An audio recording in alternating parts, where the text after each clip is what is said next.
Yo, in this video I want to share my 11 biggest takeaways from 2025.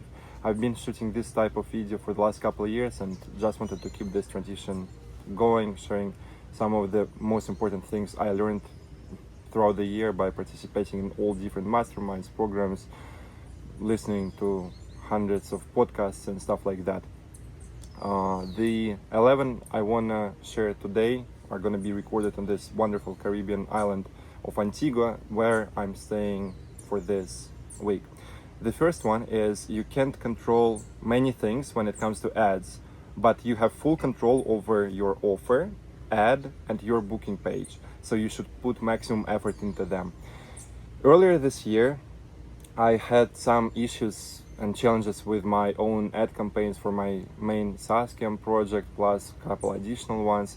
And in one of the masterminds I joined, I heard this one interesting quote that basically your video sales letter and your ads are the things you have 100% control over. And when your ads are not working as well, with the other component of it being your offer, look, it's either of these three. It's practically impossible for you to have a fantastic ad presenting a great offer and funneling this into a very nicely made video sales letter or whichever funnel you're using, and then not be getting results because there's just nothing else to it. The rest is outside of your control, and if we refer back to different Stoic principles, you don't need to overthink things which you have not as much control over. So that's why, again, I see many founders, especially technical ones, that when they start getting into ads, they think that, oh, in just couple hours of effort, they can go from not ever running a campaign to having a campaign which prints them millions. I mean, if only that was true. I mean, sometimes, of course, what I do is I share all the ad templates and frameworks inside my advisory program to make it a lot easier for people who are starting out so that they make it from their first attempt. But I would say that majority of entrepreneurs want to put too little effort into their ads, and for that reason oftentimes their campaigns don't deliver results which are as nice. Some of the easiest and most money generating activities you can do on that would be checking your ad libraries diligently so that you have a lot of insight on how exactly your competitors are running ads and what is working in the field. If there's not as many people running ads in your specific ICP for your specific mini niche, you can go a bit broader and think what is working best across there. So make sure that you put max effort into your offer, ads, and booking page, because if you do, there is no reason why this wouldn't work and transform your business forever. Second one, when the offer is good, sales skills become secondary. When the offer is bad, no advanced sales tactic is gonna save you. For one of my projects earlier this year, basically the offer wasn't dialed in, and now concluding on different outcomes why we were burning some of the ad spend more than we should have, is that we were trying to implement this advanced sales tactic or that advanced sales tactic and implement all this pre and after call booking process, but all of this is secondary if your key fundamental offer is not great. And interestingly, when your offer is awesome and it's almost a no-brainer for the right type of person not to go for it, then all the sales skills become secondary, and even having a mediocre salesperson on your team, you can still be closing at like 25-35% rate. I would say that majority of businesses and founders, they overestimate how much sales skills matter and underestimate how much the actual energy on the call and the offer actually matter in the first place. So that would be the second one, that if there is something you should be improving in your business, if your sales close rate is bad, most likely it's not your sales skills but the actual thing you're selling and who you're selling it to. Because if the audience is right and the offer is right, you can sell it via a DM in 2 sentences. You don't need a 3-hour discovery, whatever sales call, with a 1-hour long product demo. Number 3, everything you ever wanted in life is just more good ads away. love this one. That's why I recently posted this one inside my Telegram channel. Also picked it up inside one of the communities I'm a part of. And not much to comment on this one, because for me this quote is powerful on its own. If you shoot more nice ads, that basically is on its own enough for you to transform your business, and you having a fundamentally more successful business typically means all many other aspects of your life also going in a very positive direction. Because for us entrepreneurs, I think just so much of our mental headspace is taken by it, and not here to discuss how good or bad it is. I think it's just the nature of running a business. But shoot more good ads and you'll have everything you ever wanted. Number 4, focus on one thing that will mean every other goal is achieved as a result. Shared this one a bit earlier on my YouTube channel and talked about it as well. But basically, in every type of business, or like could be even outside of business, there is this one thing that if you achieve, all the rest becomes secondary or pretty much achieved as a result. And this one should be the core focus of your day-to-day, no matter like which projects you are working on. Because whenever you do find time for it, this means that you will be fundamentally moving towards your key, most important goal and achieving everything else as a result. So identify this one for you. Number 5, people who seem successful have more problems that you can imagine. And I got a couple stories to back this one up. I can admit that throughout different parts of my previous years and partly this year, I had this bad tendency of being quite jealous of different entrepreneurs I saw, because I was like, okay, I'm not sure that he did push that much of a hard work for this many years. How come he's got that much in net worth or that much in cash flow? And now, after getting to meet a few of such people who initially, from the first glance, I was jealous of, now I understand that it's always not as shiny as it seems. In one of the offline events I visited this year, I met a person who is in e-com, and he's got a mid-7-figure business. And for most of the guys there, including myself, that was like quite a decent and very impressive milestone to be at, especially when you are in your early 20s.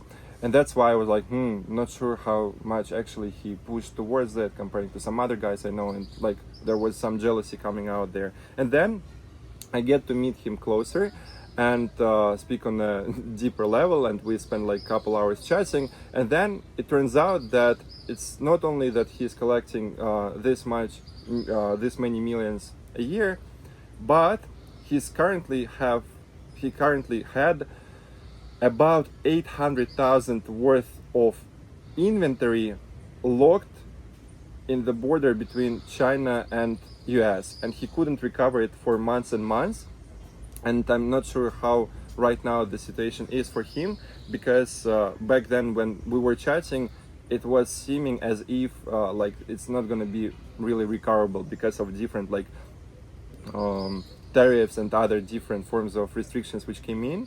And because of that, I was like, yo, it's not as shiny and as sexy as it seems in the first glance, that, oh, you got this one person and you think that all the money he's making is just pure profits and he's just throwing it left and right and living his dream life.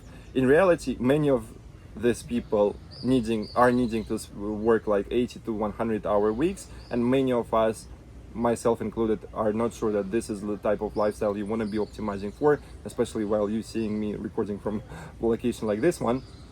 And secondary, it's like you don't think of all this downsides and challenges and obstacles that someone is facing when you hear this, like for example, money someone is generating or how good someone's business is doing. And now, aside from this guy who is in the e-com space, which was quite an eye-opening experience for me, because I was like firstly thinking that no way is like how come in his early 20s he's being like so successful, and it was very impressive of him.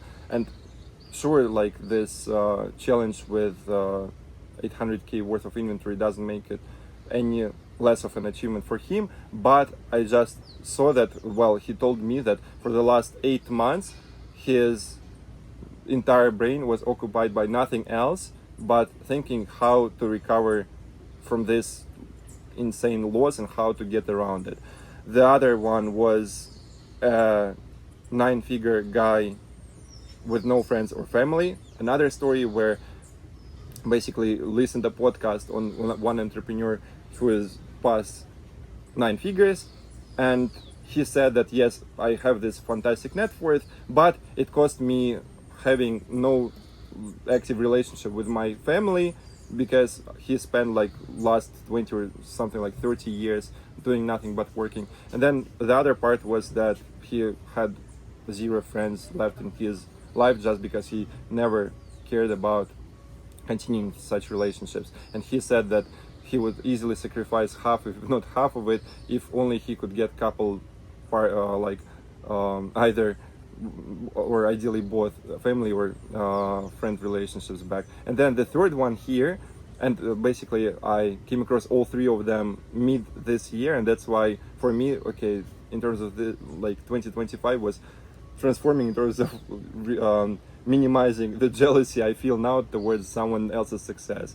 The third one is the story of one crypto guy who I've seen on Instagram flexing different sports cars and this and that. And then I wouldn't say that he's a typical crypto guru, as it may seem on the first sight, because he's got I also like how he shares different philosophies on and his thought process here and there, and also some of the back end of the projects that he's working on. And then it turns out that he says that in terms of his personal net worth, he is in 1.5 million debt, regardless, like despite how successful projects have been for him for the last due to the downfall of a few different crypto projects for him in the last couple of years. That's how he ended up in negative 1.5 mil now, and how he is so much stressed out about this situation for many months already. Again, was guilty of being jealous towards him and following his successes and some flexes that he had been posting for some time, until I heard that this part of the story, and it turned out that, well, and why I respect him is that he was the one who shared it in the first place on his Instagram. It wasn't that he was like revealed as a crypto scammer or something, and I respect him for being quite transparent about it, because for me it opened my eyes in terms of that, look, you never can understand or you never can guess what type of problems someone is actually facing, aside from different successes someone may be having on the other aspects of his life. The days when you're not feeling like it matter the most. There were many times this year when I didn't feel like going and sparring and going boxing. Some of you know that I've been progressing on my skills this year because I like the sport and martial arts. However, now, reflecting on this year, I understand that these days I didn't want to go sparring ended up being the most productive and insightful sessions ever, because one, this ended up being days some other nice sparring partners came there. Secondly, I did not regret for a single second either of these days when I went there, because all in all, by the end of this year, this like 5 or 10 or whatever number of times when I didn't really feel like waking up and going to get punched on Saturday morning, now thinking about it, I think primarily thanks to all those days, it's me keeping up the consistency of my boxing progression, and I mean my biggest accomplishment this year in terms of boxing is not that I'm looking to compete in MMA or other stuff, but for me the huge accomplishment is I'm no longer worried about stepping into the ring, no matter who the person is.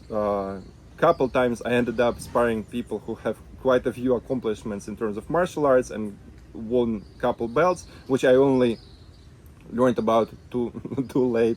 And also I think this year I was knocked down first time ever in my life, and as much as it might feel unpleasant for a second, or back then during this single moment it's not that I even felt much, because it happened just like that. However, it turned out to be the longest second of this entire year. Now I'm quite thankful that this happened to me, because, well, now I understand, okay, what is there worse to happen? Okay, I can be knocked down, so what? Not sure I can be knocked out during the sparring session, because the person should really be inadequate for this to happen, or I should stand up on a really bad foot. So I think the same applies to business, that those days when you don't feel like it, you usually keep maintaining the momentum, and by the end of this year this transforms into you either ending up here or here. Next one, everything you ever wanted in life is just a few more good ads away, and I think I commented on this one. You got it. Next, always present your dream price, period. This year I joined one of the masterminds, which was regarding selling to high-end enterprise clients. And one of the most powerful insights and lessons for me there was that if there is some type of tier or price or deal size that you would love to do business at, let's say that you currently randomly you now charge 1K a month for your software, but ideally you would be spending just 10-15% more effort and have someone pay not 1 but let's say 8K a month, or let's say not even 8K a month, but let this be 50K upfront. So what happened is, after I learned this thing, is that I added this dream deal size to my offer stack for one of the projects, and just the very next morning the universe sent me the prospect into this one project, into this offer, and he ended up going with this dream offer and for this dream pricing for me. I don't want to say I was shocked, but I definitely learned the lesson that is just unreasonable for you to never present it, because if you never present your dream price, then guess what? No one will ever buy it. So whatever price tag you have now, different tiers, or whether you sell monthly or annual, doesn't matter. Think what would be the dream notification you want to see on your phone, and add this and start presenting this on your calls.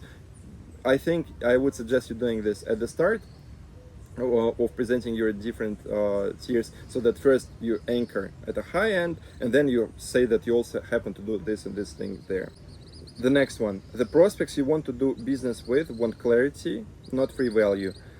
I would say it's quite misleading that there is just this thinking on the internet that you should give someone 10 free resources before they go for your expensive tier and have that much trust with you. Unfortunately, from my experience, that's not the case.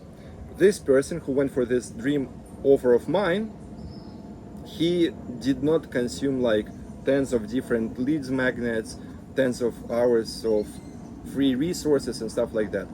He watched 1 or 2 value videos we sent over, and then he bought the next day, because basically he watched them, let's say Monday, on Tuesday we had a call and he purchased. So those people who you actually want to do business with, and those who are currently looking or considering solution like yours to the problem they have, and who are problem aware, they want more clarity from you and not dozens and dozens of free resources. And the last one I have here for today would be that vision boards work firstly, vision boards work, and putting one where you work beats simply writing goals on paper in the notebook that you open once a year. Funny for me to reflect on this after 2025, but there is a vision board I have at my workstation, and I just want to say that half of the things which I put there, which back then for me were like, wow, it would be so nice to get them present in my life, I can now check them off the list to a certain extent. And I'm really happy to say that more than half of the vision board that I set for myself and I created in early, I think, January 2025 has now become true. One of the things being driving my dream 911 Porsche, second one being skiing, and a few more. And of course, like there were a bunch of others related to revenue milestones, business milestones, etc. And you seeing this every single day that you start working is extremely powerful. It works, and I think that one of the things I'll start implementing more and more in my life is using vision boards, and because there are different certain ways around them how you can actually make them such way so that they work better. Don't want it to get too woo-woo, but at least in my experience, look, I definitely not regret making one, because for me it worked out, and I'll do this more. And just another one I recalled while recording this one video is that you are, I think I also mentioned this one in my other reflections for past years, but you're always the average of 5 closest people around you. I think throughout this video you heard me multiple times say how I heard this one insight from a mastermind, this one inside the community, this one at the offline event. Look, if you surround yourself with winners, it's unreasonable for you not to win. If you are setting your goal here, if you surround yourself with 10 people where this is a standard and where this is like their operating level, it becomes unreasonable for you not to reach your goals. So that's why I would say that, of course, I couldn't recommend more.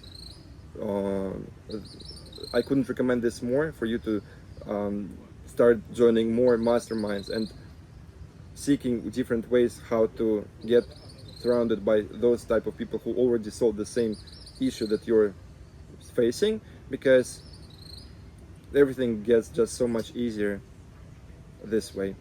Appreciate you watching this video on my reflections from 2025, and looking forward to nailing this one 2026. Talk soon.